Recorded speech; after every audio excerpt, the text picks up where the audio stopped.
اللہ اکبر۔ اب وہ آیت کریمہ آ رہی ہے جو دہرائی جا رہی ہے، آیت نمبر 134 میں بھی بیان آیا تھا، اب آیت نمبر 141 میں وہی آیت کریمہ آ رہی ہے۔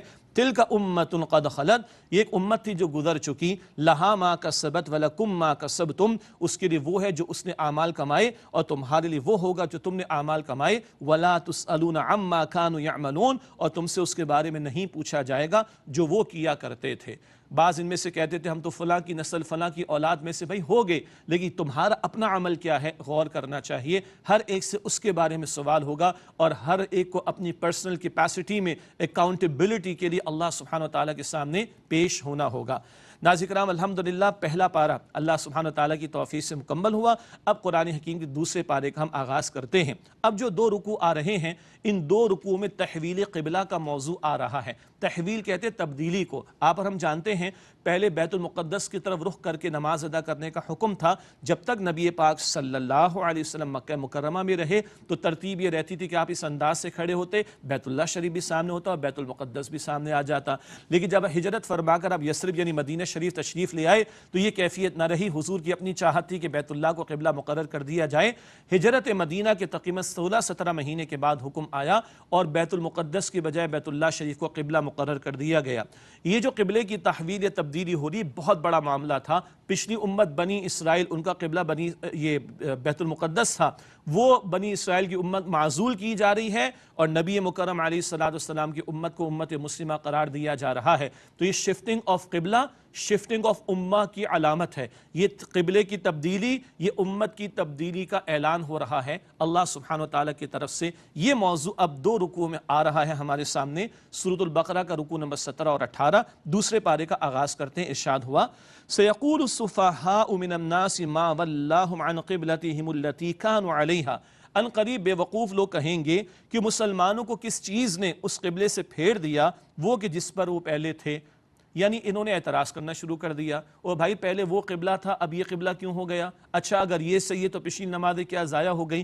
یہ ذرا ظاہر کے اندر کچھ تبدیلی ہوئی تو یہ اتنے شارٹ سائٹڈ تھے، نیرو مائنڈڈ تھے، انہوں نے اعتراض جڑ دیا۔ اللہ تعالیٰ فرما رہا ہے قُلْ لِلَّهِ الْمَشْرِقُ وَالْمَغْرِبُ، اے نبی صلی اللہ علیہ وسلم فرما دیجئے مشرق اور مغرب تو اللہ کے لیے ہیں۔ یہ بات البقرہ کی آیت نمبر 115 میں بھی آئی تھی، جس طرف بھی رخ کرو اللہ کے رخ انور کو پاؤ گے۔ یہ اللہ کا حکم ہے، جو چاہے سو حکم عطا فرمائے، چاہے تو بیت المقدس کے بعد اب بیت اللہ شریف کو جو ہے وہ قبلہ قرار دے دے، جو چاہے سو حکم دے۔ یہدی من یشاء الی صراط مستقیم، اللہ جسے چاہتا ہے سیدھے راستے کی طرف ہدایت عطا فرماتا ہے۔ یہ تو دو ٹوک انداز میں گفتگو آ گئی۔ مشرق و مغرب کا مالک کون؟ اللہ، جو چاہے وہ حکم عطا فرمائے۔ اصل بات اس کے حکم کی پیروی ہے۔ باقی یہود نے جو اعتراض کیا اس کا یہ جواب آگے بھی چل کر آ رہا ہے، اور یہ شفٹنگ آف قبلہ، تحویل قبلہ کی حکمت کیا تھی یہ ذکر بھی آگے آ رہا ہے۔ ایک وقفہ لے تعالیٰ آگے بڑھاتے ہیں۔ سورۃ البقرہ آیت نمبر 143 143، اعوذ باللہ من الشیطان الرجیم، بسم اللہ الرحمن الرحیم، وَكَذَلِكَ جَعَلْنَاكُمْ أُمَّةً وَسَطًا، اور اسی طرح ہم نے تمہیں امت وسط بنایا، لِتَكُونُوا شُهَدَاءَ عَلَى النَّاسِ، تاکہ تم لوگوں پر گواہ ہو جاؤ، وَيَكُونَ الرَّسُولُ عَلَيْكُمْ شَهِيدًا، اور رسول صلی اللہ علیہ وسلم تم پر گواہ ہو جائیں۔ یہ جو ذکر ہوا پچھلی نشست میں کہ تحویل قبلہ علامت تحویل امت کی، پہلے بنی اسرائیل وہ امت مسلمہ تھے، اب یہ منصب ان سے لے لیا گیا اور نبی کریم صلی اللہ علیہ وسلم کی امت کو امت وسط اور امت مسلمہ قرار دیا جا رہا ہے۔ ختم نبوت کے بعد اب انسانیت تک اللہ کا پیغام پہنچانا اور اللہ کے دین کی گواہی ان پر قائم کرنا، یہ نبی پاک صلی اللہ علیہ وسلم کی امت کے ذمے ہے۔ انبیاء اور رسول آتے رہے، دین کی دعوت پیش کرتے رہے، حق کی گواہی دیتے رہے، یہ سلسلہ نبی مکرم علیہ السلام پر ختم ہوا۔ اب شہادت علی الناس کی ذمہ داری، لوگوں پر اللہ کے دین کی گواہی پیش کرنا، قول سے بھی، کردار سے بھی، اور ایک نظام قائم کر کے دنیا کے سامنے پیش کرنا اس دین حق کے تعلق سے، یہ ذمہ داری پہلے نبی پاک صلی اللہ علیہ وسلم کے مبارک کاندھوں پر تھی۔ اب ان کی ختم نبوت کے طفیل یہ ذمہ داری امت مسلمہ کے کاندھوں پر۔ امت وسط کہا گیا، وسط درمیان کو بھی کہتے ہیں اور نبی پاک علیہ السلام و بقیہ انسانیت کے درمیان ہم ہیں جو کلمہ گو مسلمان، ہم تک پیغام پہنچ گیا، اب ہم دوسروں تک پہنچانے کے ذمہ دار ہیں۔ اور وسط بہترین کو بھی کہتے ہیں کہ یہ امت بہترین امت ہے بہت سارے اعتبارات سے، اس پر آگے انشاءاللہ کلام ہم کرتے رہیں گے۔ ایک اور بات آگے بیان کی جا رہی ہے، یہ جو تحویل قبلہ کا معاملہ تھا بڑا بھاری معاملہ تھا۔ مکہ مکرمہ میں جو لوگ اسلام قبول کر رہے تھے ان کے لیے بڑا بھاری حکم تھا کہ بیت المقدس کی طرف رخ کر کے نماز ادا کی جائے،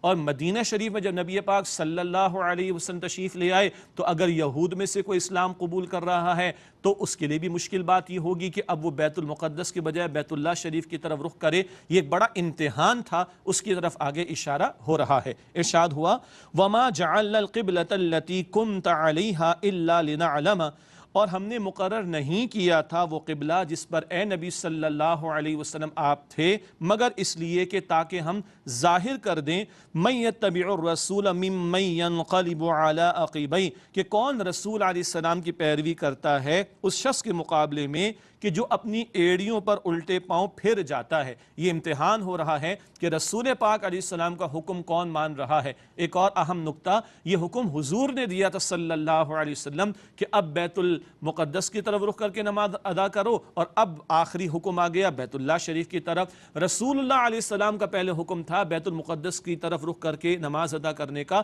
جو اللہ نے وحی کے ذریعے عطا فرمایا، لیکن قرآن یہاں کنفرمیشن اس کی دے رہا ہے۔ حکم قرآن میں کہیں نہیں تھا، حضور نے دیا تھا، تو اللہ تعالیٰ امتحان لے رہا تھا کہ رسول کی پیروی کون کرتا ہے صلی اللہ علیہ وسلم۔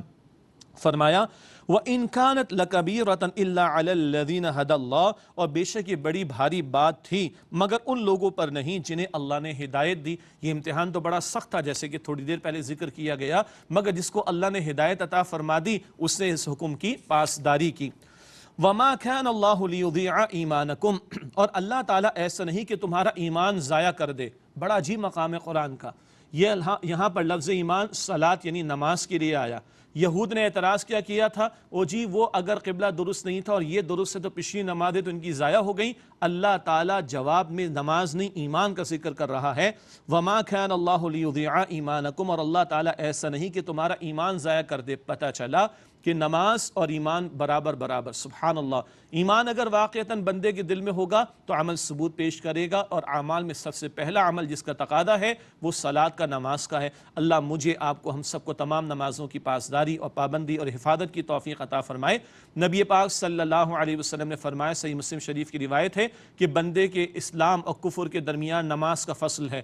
نماز ہے تو اسلام کی طرف ہے، اور نماز نہیں تو دوسری طرف جا رہا ہے۔ اللہ اکبر۔